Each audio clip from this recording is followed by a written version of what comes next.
Hello दोस्तों, कैसे हैं आप सब। हमारी कहानियाँ देखने के लिए हमारे चैनल को सब्सक्राइब कीजिए और हाँ, बेल आइकन दबाना मत भूलिएगा।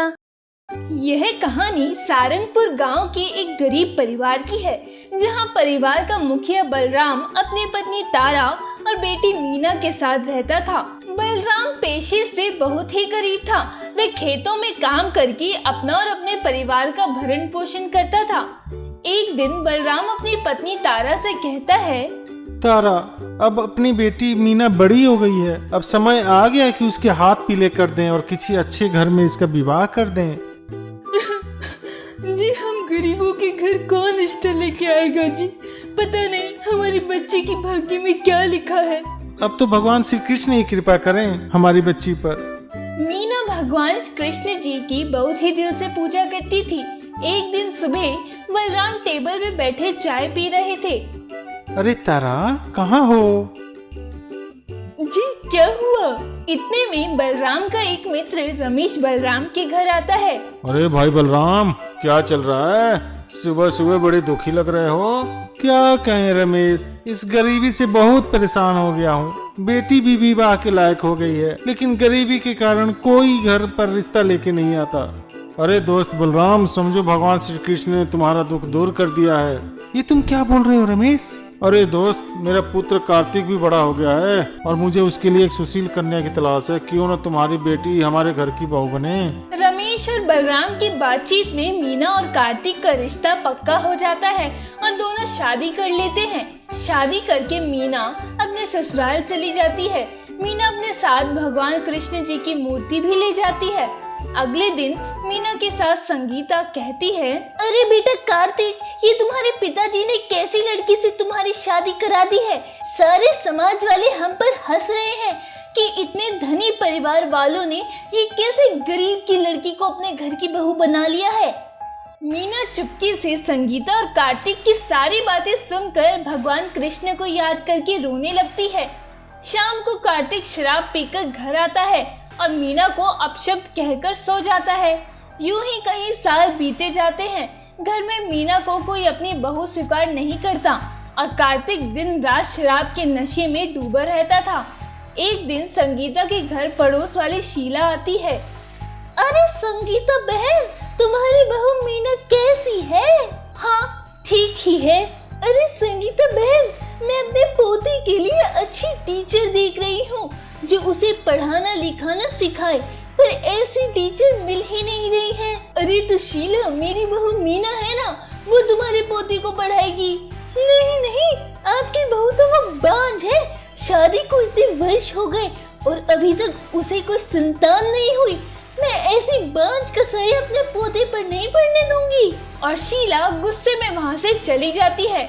मीना को ये बात सुनकर बहुत दुख होता है और वो रोते रोते अपने कमरे की ओर चली जाती है। कमरे में बैठे मीना कृष्ण भगवान की मूर्ति को अपने हाथों में लिए रोने लगती है। भगवान जी, इसमें मेरी क्या गलती? मुझे हर बार बांझ के ताने क्यों सुनने पड़ते हैं? तभी रमेश मीना के पास आता है। मीना बहू, मुझे माफ कर दो। ये मेरी गलती है जो मैंने अपने बिगड़े हुए पुत्र की गलती पर पर्दा डालने के लिए तुम जैसी सुशील कन्या को इस नर्क में फंसा दिया। ससुर जी, आप क्यों माफी मांगती हो? ये तो मेरा भाग्य है। अगले दिन सुबह मीना बाजार में सब्जी लेने आती है। सब्जी लेते लेते मीना को भगवान कृष्ण का मंदिर दिखाई देता है। वो मंदिर के अंदर आती है। मंदिर में सभी लोग मंदिर की सफाई कर रहे थे। मीना वहाँ एक लड़के से बात करती है। अरे बेटा, आज मंदिर में इतनी सफाई क्यों हो रही है? अरे दीदी, कल जन्माष्टमी है ना, इसलिए मंदिर की साफ सफाई चल रही है। अरे कल तो जन्माष्टमी है, ये मैं कैसे भूल गई। मुझे तो कल व्रत भी रखना है। अच्छा हुआ बेटा तुमने मुझे याद दिला दिया। ये कहकर मीना अपने घर लौट आती है। अगले दिन मीना जन्माष्टमी का व्रत रखती है। अरे मीना, कहाँ हो? इधर आओ। जी माँ जी। मीना, घर का काम कितना बाकी है? जल्दी से सारे घर की साफ सफाई करो। माँ जी, आज जन्माष्टमी है, मेरा व्रत है, मैं कल ये सब कर दूंगी। अच्छा ठीक है बहू, तुम आराम करो। मीना अपने कमरे में चली जाती है। बहुत भगवान श्री कृष्ण की भक्त बनी फिरती है। आज इसकी सारी भक्ति ही निकाल देती हूँ। संगीता रसोई से एक गिलास दूध लेकर उसमें नींद की दवाई डालकर मीना के कमरे में जाती है। अरे बहू मीना, आज तुम्हारा व्रत है ना, ये लो थोड़ा दूध पी लो। जी माँ जी, मैं पी लूंगी। संगीता दूध का गिलास रख कर चली जाती है। तभी शीला का पोता राहुल संगीता के कमरे में आता है। अरे बेटा, तुम कौन हो? आंटी जी, मैं आपके पड़ोस में रहता हूँ। अच्छा, तो बेटा तुम शीला आंटी के पोते हो? जी आंटी। अरे तो बेटा आओ, बैठो यहाँ, दूध पी लो। राहुल ग्लास में रखा सारा दूध पी जाता है और दूध पीते ही बेहोश हो जाता है। मीना घबरा कर चिल्लाती है। संगीता दौड़ी दौड़ी मीना के कमरे में आती है और राहुल को बेहोश देखकर गुस्से में आ जाती है। मीना, ये क्या हुआ राहुल को? माँ जी, मैंने तो बस इसे ग्लास में रखकर दूध पिलाया है, पता नहीं ये कैसे बेहोश हो गया। तभी शीला वहाँ आती है और अपने पोते को देख गुस्से में आ जाती है। हे भगवान, ये मेरे पोते को क्या हुआ है? बहन जी, अब टेंशन मत लो, उसे कुछ नहीं हुआ है, बस बेहोश हुआ है। मैंने तुमसे कहा था ना संगीता बहन कि इस बांझ का साया मेरे पोते पर नहीं गिरना चाहिए। देखो ये क्या हो गया। अब जरूर तुम्हारी बहू मीना ने इसे कुछ किया होगा। इसकी अपनी तो कोई संतान है नहीं, इसलिए मेरे पोते को नुकसान पहुंचाना चाहती है। शीला अपने पोते को वहाँ से लेके डॉक्टर के पास ले जाती है। शीला जी, इस बच्चे की हालत बहुत गंभीर है, इसे जल्दी होश में नहीं आया तो इसकी जान की खतरा हो सकती है। ये सब क्या किया बहू तुमने? और संगीता मीना को कमरे में बंद करके वहाँ से चली जाती है। मीना कमरे में बंद रोते रोते संगीता को आवाज लगाती है। माँ जी, मुझे बाहर निकालो, मुझे भगवान कृष्ण के मंदिर जाना है दर्शन करने। पर संगीता उसकी एक नहीं सुनती है और घर से निकलकर बाहर चली जाती है। हे कृष्ण भगवान, मुझे आपके दर्शन करने आपके मंदिर आना है, अब मैं कैसे जाऊं मंदिर? तभी एक छोटा बच्चा मीना के कमरे की खिड़की के करीब आता है और मीना को परेशान देखकर मीना से कहता है, क्या हुआ?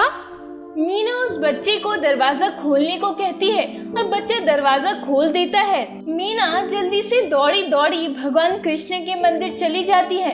मंदिर में मीना मूर्ति के सामने, हे कान्हा, हे गोपाल, आपने मेरी विनती सुन ली। मैं बहुत भाग्यशाली हूँ कि आज मेरा व्रत सफल हो गया। भगवान, राहुल को जल्दी ठीक कर दो, वरना सब मुझे ही दोषी मानेंगे। उस बच्चे की जान बचा लो भगवान। तभी मंदिर के पुजारी मीना के पास आते हैं। बेटी, ये लो प्रसाद और जाकर उस बच्चे को खिला दो।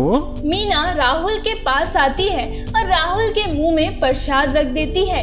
राहुल तुरंत होश में आ जाता है।